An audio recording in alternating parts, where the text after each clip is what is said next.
Pirmā biznesa radio projektors.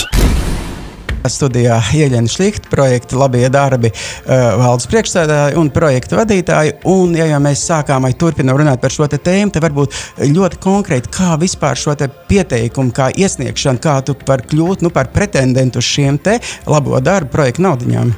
Jā, es gribētu teikt, ka projektu iesniegšana un pieteikšana šajā gadījumā skan pat vienkāršāk, nekā mēs iedomājamies uzreiz, varbūt runājot par Eiropas Savienības projektiem. Ja tava ideja tev pašam ir skaidra, tad to ir iespējams iesniegt 15 minūšu laikā. Parasti tev runā tāds vārdiņš ilgtspējība ir. Kā tas ir jums?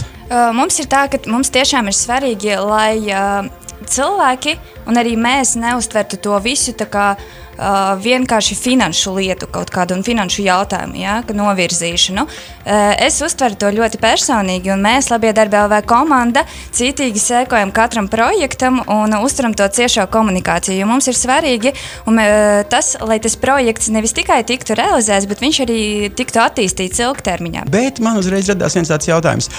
Tā kā ir šī tehnoloģija, kad balso, vai nav tā, ka liela skola, kur ir daudz skolēnu, savām orķestrītiem instruments dabūs, bet kāds individuāls vīrs vai puisis vai meitene no laukiem, kuriem to draugu nav tik daudz, paliks ar rūkt asariņu acīs.